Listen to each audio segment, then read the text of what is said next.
Chapter 52 to 53, Devastation. The island of Kyuka was a very beautiful island. It was mainly visited by tourists. Nothing ever happened because everyone was avoiding conflicts. Well, from afar, it was obvious that part of the island had been completely torn apart. Two people stood there, facing each other. FHAHH. You got that right. Let's take it to the next level. Soru. Zephyr charged at Pride with breakneck speed. In fact, Pride moved at an even faster pace. After he reached a certain level of strength, he received the memories of yet another technique. At this point, he was quite sure. It was Soru, but Pride quickly found out that this was the only Rokushiki technique that Shanks could use. The first real showdown ensues, and Pride wins by maneuvering around the Vice Admiral before he can react. Boom! A black fist with purple ripples around it connects with the purple-haired man's face, pushing him back 20 meters. It was a good idea to reduce the gravity. It allowed me to hit the ground faster and generate many more steps to activate Soru. That definitely took him by surprise. Bit. Zephyr spits out a pile of blood as he squints his eyes. You can also use a Sora-like technique. I must say, you have quite a bit of strength in your legs. I'll give you that. Sure gone. Pride sees the familiar posture and smiles. Zephyr made the same hand movement over and over again. As a result, there were about 30 to 40 bullets moving toward Pride. The only difference was that they were black. That's right. Zephyr's hockey was so advanced that he could envelop the bullets when he fired them. Pride watched until the projectiles were within a 20-meter radius. Then something remarkable happened. When the projectiles were 15 meters away from him, stones of the same size from the surrounding area flew straight at the incoming projectiles. As they flew, their appearance suddenly changed. They all turned black. Poof. The smoke cloak dissipated. None of the attacks could break through. FHAHH. And a devil fruit user. This just keeps getting better and better. Man.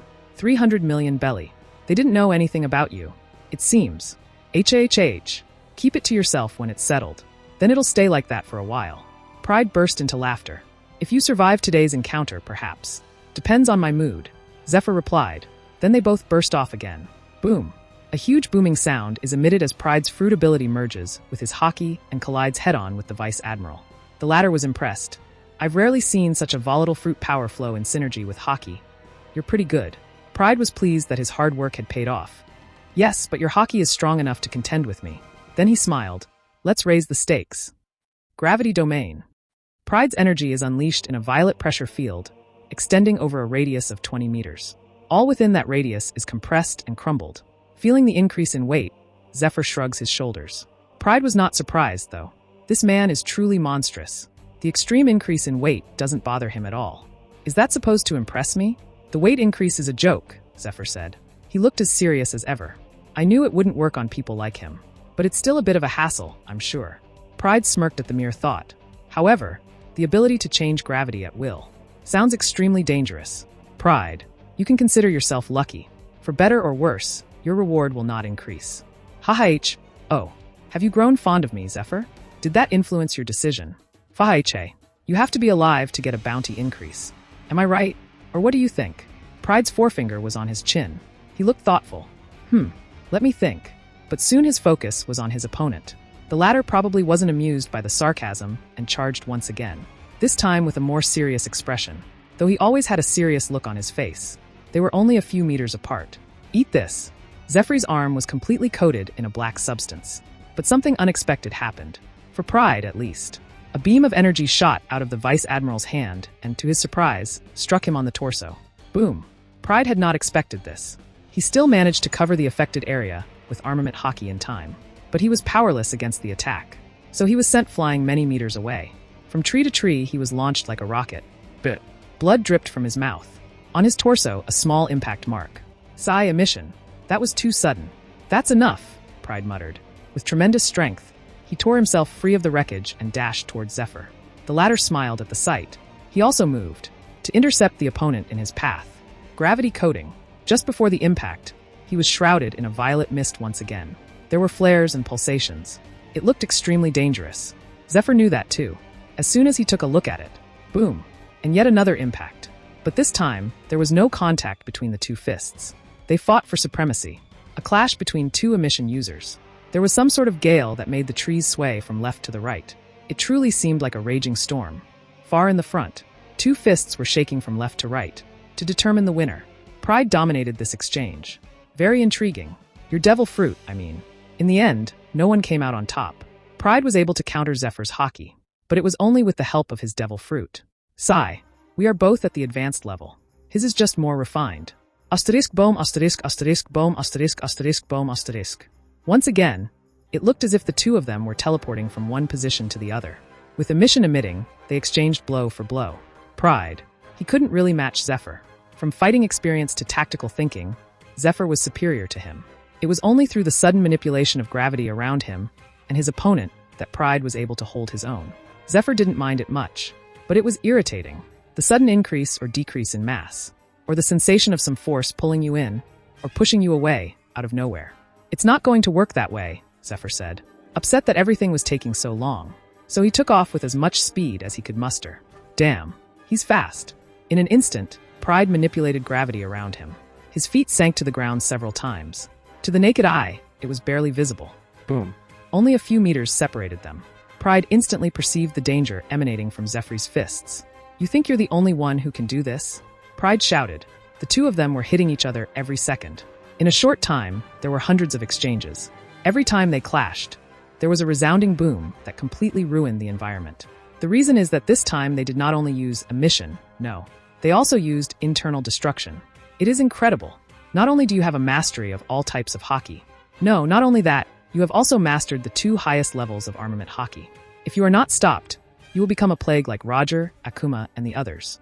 In response, he launched another attack. But this time, there was a great danger emanating from him. Shit, that's not what I think it is. Is it? He can do that already. Zephyr, not too far away, stretched out both arms. Fuck. And Pride drew his sword. Tengaku no Shikiri, the Heaven Divider. At that moment, an enormous surge of power flowed from Zephyr's two fists. Rokugan. Boom. Rob Lucci explained that only those who have perfectly mastered the other 6 skills have access to this 7th technique. But the difference between Rob Lucci and Zephyr is, his was also enhanced with emission and internal destruction. An incredible attack. Pride had underestimated the situation. That Zephyr had already mastered the 7th and final technique was something he had not expected. Learn from your mistakes, idiot. From now on, all possibilities will be under consideration. His sword. An enormous amount of gravitational energy accumulated around his sword. He fired a flying slash. A huge one at that, 40 meters in diameter. A combination of a flying slash and his devil fruit. His gravity slash. Well, that was not the end of it. Pride also put almost all of his haki reserves into it. The flying slash radiated pure chaos and destruction. It had the appearance of purple flames that would consume everything and everyone. The two attacks came closer and closer. Pride's gravity slash, imbued with internal destruction and emission against one of the Marine's highest forms of attack. The Rokugan, also imbued with the 2 highest forms of armament haki. Both attacks fought for dominance. They were not touching. There were centimeters between them. Even the room itself crackled and hissed at the clash of these 2 attacks. Bit by bit, the whole environment was in ruins. The trees, no, even the ground beneath their feet, completely disintegrated. As if it had never existed, a tornado of catastrophic proportions swept through the area. Even Pride and Zephyr had to brace themselves not to get thrown off. It was about to end. Boom. Both attacks dissipated. The scale of it was beyond imagination. The exchange was felt even in the island's innermost parts. Despite the many kilometers distance, an enormous amount of smoke spread out. It took some time to clear up. Everything was destroyed. There was nothing left to indicate that they were in a forest. Meter-sized holes in the ground were everywhere. Even trees were nowhere in sight. Only debris and ashes. Amidst the action, 2 people, Pride on the left and Zephyr on the right. Neither was unscathed. Their breathing was irregular and uneven. Their clothes were torn or tattered to pieces. That was the good part of it. Both were bloodied and wounded. Both underestimated the force of the collision. It was so powerful that even when they tried to protect themselves with all the techniques at their disposal, they suffered such damage. Taran. Haki, to combine it with Rokugan. He really is monstrous. And in a couple of years, he is going to be even more powerful. As soon as he gets his nickname, a broad grin spread across Zephyr's face. Fahaiche, that last attack of yours was truly a powerful one. It was even able to stand up to my Rokugan. Then his laughter faded. But, little by little, I'm beginning to realize how dangerous you really are. It's time for you to say goodbye to this world. Pride's eyes narrowed slightly as he saw Zephyr preparing for another Rokugan. But then they both heard a loud stomping sound coming from the distance. Both of them were focused on the opponent in the fight. They didn't pay much attention to their surroundings. Or maybe they just didn't have the time to really consider it. Both of them had their eyes fixed on the source of the sounds. Pride and Zephyr looked more serious than ever. Another person joined the scene. Having fun without me? Then he burst out laughing. Giurarara. The next moment, his laughter disappeared. His gaze was on the two people. Those who were standing there, covered in blood and with tattered clothes. Pride, who never took his eyes off him, didn't know what was going on. What the hell is he doing here? I'm on the first half of the Grand Line, for fuck's sake. How come I run into Zephyr, and then him right after I leave? Throwback. A few hours earlier. A man of enormous size, probably over 6 meters tall. He wore a pair of black boots. Over them, he wore beige pants. His top was a khaki-colored sweatshirt, and over that, he sported a white coat. He also had a large weapon in his hand. He was on a voyage with his boat. Before he started his own crew, he wanted to travel the seas. He had seen enough of the first half. It was time to return to the New World. But then he changed his mind. Actually, he had set the course for Sabaody Archipelago. But at a certain point, he felt a tremendous energy. Huh, what a powerful conqueror's hockey. It's as powerful as mine. I wonder who that is. Giurarara, curious and eager to fight. He set course for the island where he felt the energy. Since he wasn't too far away, he didn't mind. He was getting closer by the second. The banging intensified as he got closer to the island. Oh, two people seemed to be fighting, and they also appear to be very strong. Wait for me. Then he burst out laughing. Giurarara. Throwback end. Pride was still staring at him. Long blonde hair, a white mustache, and a giant naginata. Whitebeard. A bounty of 1.500.000.000 belly. What the hell are you doing here? Zephyr asked tensely. All three stood in a triangular formation. They both looked at Whitebeard. I would never have come here in the first place, but I was drawn here by your fight. The situation was fatal for both. They had injuries and were a little out of breath. And then to meet a man like Whitebeard, that was certainly not a nice experience. And then it happened. Whitebeard raised his fist. It hit nothing but air. Crack. No wonder he was considered the strongest man in the world. It was as if the space shattered like glass. A loud noise echoed through the area. The very ground that had already been destroyed began to tremble and shake. The sea began to rage. The roar of the waves grew louder. Then, the ground collapsed, as if an earthquake had struck the island. The water level rose and flowed in the direction of Pride and Zephyr. Both of them leaped into the air at the same time. They were able to deflect Whitebeard's casual blow. One of them levitated through the power of his devil fruit, and the other through the use of Jeppo. Giurarara. But Pride wasn't surprised. Incredible. When I watched the episodes at home, I was already thinking about what a monster Whitebeard is. But now he's almost at his prime. An ordinary punch from him has almost the same effect as the one in the Marineford arc. But Zephyr had a completely different set of thoughts. Pride was annoying enough as it is. Now Whitebeard enters the stage, too. It's already getting dicey. Against these two, it won't be possible. And most of all, the scum of Tenryubito is still on the island. If something happens to him, I'll have something to listen to. And it would be best if I informed the Marines as well. Sigh. You can fight amongst yourselves. I have more important things to do. Then he looked at Pride. It won't take me long. I'll either kill you or put you in impel down. Then Zephyr looked to the other side. This also applies to you. Just as Zephyr was about to fly away, Pride's voice rang out. The latter turned around to face him. HHH. A little piece of advice from me. Take care of your family. Zephyr gave him a serious look. Are you threatening me? Sigh, whatever. I'll just kill you the next time. And so he flew away with tremendous velocity. He liked Zephyr. And even if Pride lived here now, and it wasn't all fiction, he was grieving in front of the TV in that scene. It was pure and simple sympathy. But he would be considered crazy if he made that speech, except as a threat. I mean, hey, your family is going to be slaughtered in the future. Take care of them. Don't let them out of your sight. Who the hell would believe that? Now only Pride and Whitebeard faced each other.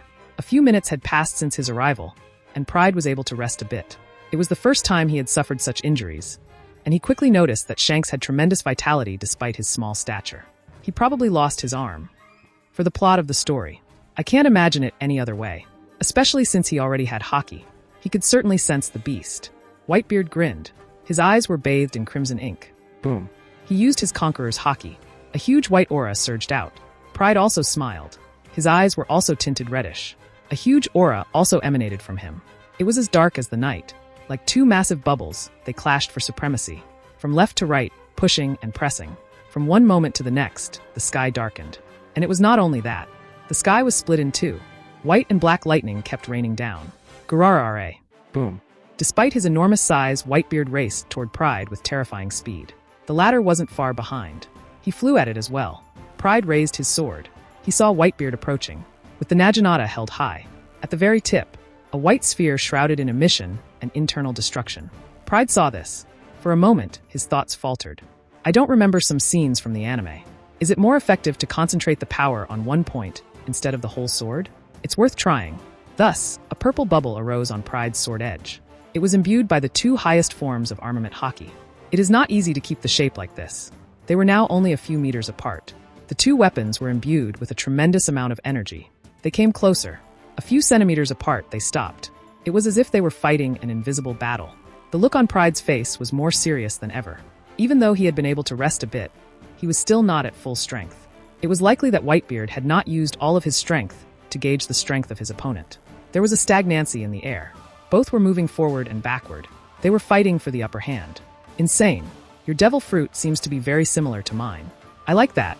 Jirurara. Haha. You're unbelievably strong. I have to admit it. Boom. A gigantic source of power spread. Everything was leveled to the very ground. Both landed just a few meters apart. Pride was breathing erratically. Despite his injuries, he gave it his all. He still suffered some collision damages. Whitebeard, on the other hand, was completely undamaged. His clothes were likewise unaffected. Why didn't you put everything into your attack? The way I see it, it would be easy for you to defeat me right now. Whitebeard sat down. You are exhausted. It doesn't feel right to use all my power against someone who can't put up a fight. Is that enough of an answer? Ha. Sai, why are you laughing? He is more like I imagined him. He is a family-oriented man, and actually a good person with principles. After all, he didn't even kill his son, who stabbed him in the back with a sword. Just like that. Whitebeard was your name. I'm Pride. Pleased to make your acquaintance. Then he went and sat down next to him, drenched in blood. The latter looked at him. Nice to meet you too. But tell me, wouldn't it be better to leave? I mean, Zephyr will surely contact the Marines. And by that time, this area will be swarming with Marines. And they won't be weak ones. I can promise you that, Pride said, touching his wounds. Jirurara, all the better, but before I leave. Thud. Come on, let's have a drink. I heard that this booze is pretty good. Pride had to smile. It reminded him of the scene where Roger and Whitebeard were sitting together, drinking alcohol, and talking about the D folks. I hope it tastes good. Whitebeard then presented Pride with a bottle of booze.